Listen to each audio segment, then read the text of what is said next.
मुख्यमंत्री शिवराज सिंह चौहान की अध्यक्षता में मंगलवार को मध्य प्रदेश में पहली बार वीडियो कॉन्फ्रेंसिंग के माध्यम से कैबिनेट की बैठक आयोजित हुई। गृह मंत्री एवं जेल विभाग के मंत्री डॉक्टर नरोत्तम मिश्रा ने कैबिनेट की जानकारी देते हुए बताया कि बैठक में मुख्यमंत्री ने सभी मंत्रियों को निर्देशित किया है कि आत्मनिर्भर मध्य प्रदेश की कार्य योजना 15 अगस्त तक तैयार सभी लोग कर लें। मध्य प्रदेश कैबिनेट की बैठक आज प्रदेश के अंदर माननीय मुख्यमंत्री जी की अध्यक्षता में आयोजित हुई। अभी तक मैं वल्लभ भवन शब्द का उपयोग करता था या जहां होती थी वहां का उल्लेख करता था। आज प्रदेश का उल्लेख इसलिए किया कि देश के इतिहास में ये पहली वर्चुअल कैबिनेट बैठक थी। आज कैबिनेट के सभी सम्मानित सदस्यों ने अलग अलग रूप से माननीय मुख्यमंत्री जी के शीघ्र स्वस्थ होने की कामना की और इस बात की मुक्त कंठ से सभी ने तारीफ भी की कि मुख्यमंत्री स्वयं अस्पताल में एडमिट होने के बाद भी एक क्षण भी प्रदेश की जनता के हित का व्यर्थ न चला जाए। अकेले आज की बात नहीं है इस कैबिनेट की, आप रोज देखते होंगे। आज भी उनके दिन भर का शाम तक का शेड्यूल है संगठन के राष्ट्रीय नेताओं से बातचीत का। कल भी आपने देखा कोरोना से संबंधित बात, खुद स्वयं कोरोना से ग्रसित हैं, पॉजिटिव हैं, लेकिन प्रदेश के किसी भी व्यक्ति की मौत न हो जाए इस बात को चिंतित वो दोहा चरितार्थ होता है कि मुखिया मुख सो चाहिए खान पान को पाले पोसे सकल तुलसी के। उस दोहे को चरितार्थ करते हुए आज प्रदेश के मुखिया ने एक वर्चुअल कैबिनेट बैठक की। उन्होंने स्वयं ने भी बताया कि दूसरी रिपोर्ट भी आई है और कल तक बुखार था, आज बुखार भी नहीं है और खांसी में भी आराम उन्हें हो गया है। और वास्तव में आज मध्य प्रदेश ने वर्चुअल कैबिनेट करके एक इतिहास रचा है जो याद किया जाएगा। वैसे तो ये कार्यकाल मुख्यमंत्री जी का इतिहासों के रूप में याद जाएगा, बने हैं तब से इतिहास सूचित हो रहे हैं। आज माननीय मुख्यमंत्री जी ने भी अपने उद्बोधन के पहले पूरे कोरोना की रिपोर्ट भी रखवाई है, जिसमें 20,300 से अधिक लोग ठीक होकर अभी तक घर जा चुके हैं, जो अपने आप में रिकॉर्ड है। रिकवरी की रेट भी 70% हम पुनः प्राप्त कर रहे हैं। आज की रिपोर्ट में आया कि 8,000 बिस्तर होने के बाद भी उन्होंने निर्देश दिए कि 12,000 की तैयारी करें। आईसीयू 827 के बाद उन्होंने कहा कि नहीं 1,700 की तैयारी हमें करना चाहिए।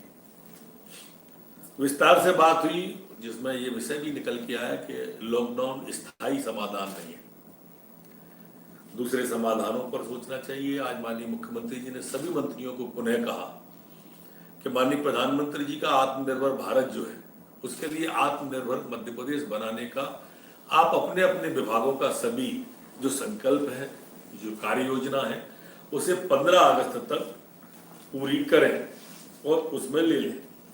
आज मध्य प्रदेश की कैबिनेट ने बड़े महत्वपूर्ण निर्णय लिए, खासकर चंबल एक्सप्रेस वे जो था उसका आज नाम ही परिवर्तित करने का उन्होंने सोचा है कि चंबल प्रोग्रेस वे के नाम से जाना जाएगा, चंबल एक्सप्रेस वे।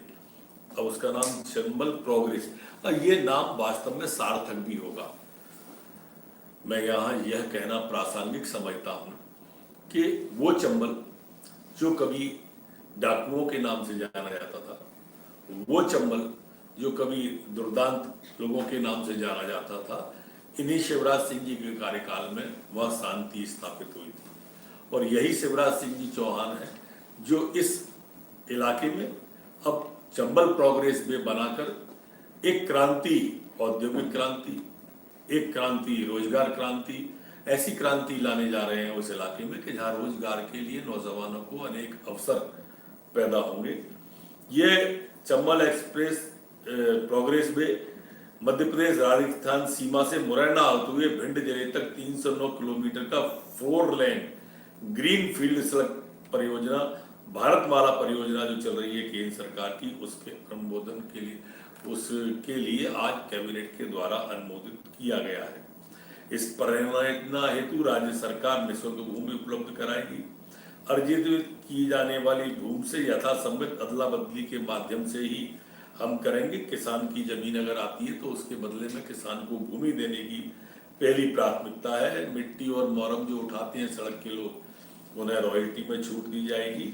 भू अर्जन वन प्रबंधन को छोड़कर NHAI से प्राप्त किया जाएगा और सभी उसके बाद में स्वीकृतियों के बाद इसका प्राकलन तैयार हुआ। आज एक अन्य निर्णय में महत्वपूर्ण निर्णय हुआ है, जो मुख्यमंत्री ग्रामीण पथ विक्रेता ऋण योजना को भी आज कैबिनेट के द्वारा मंजूरी दी गई है। यहाँ मैं आपको थोड़ा पीछे ले जाके ये भी बताना चाहूँगा आपके माध्यम से आमजन को कि प्रधानमंत्री स्वनिधि योजना एक जो चल रही थी, उसके बाद इसे और नीचे उतारा है।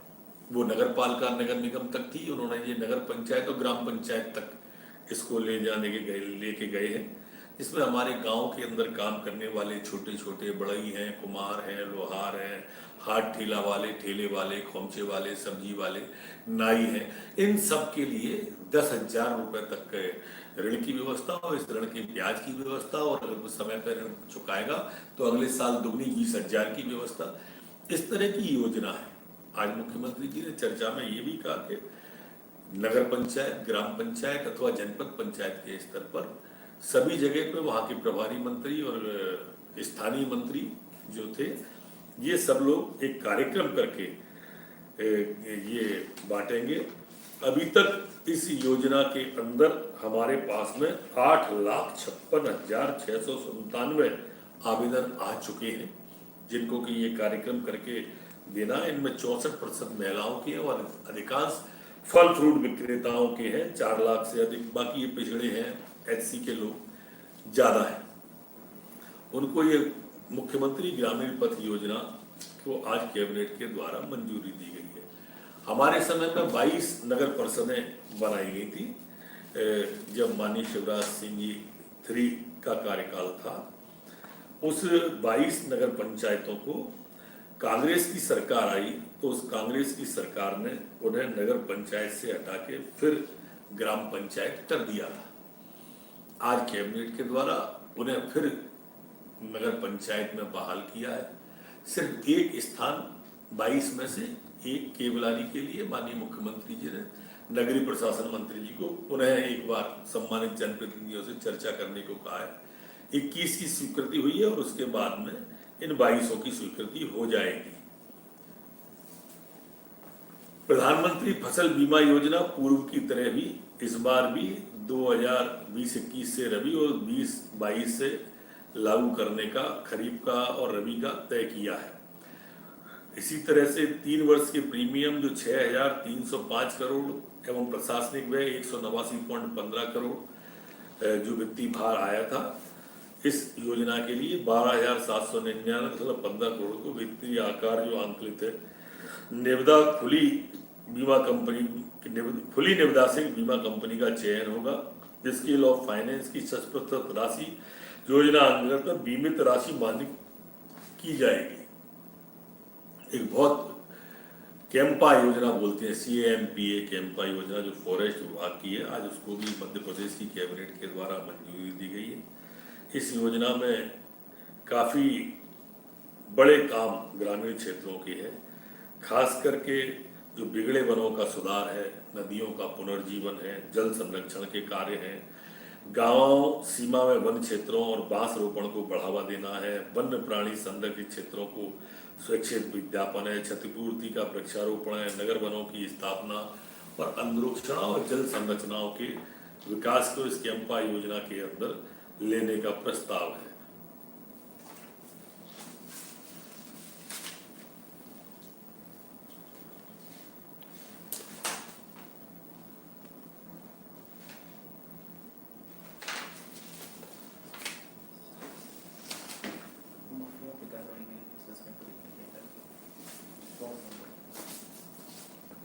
इसको कट कर दो पहले, अब दोबारा ले लेंगे, उसकी नई चीज है तो क्या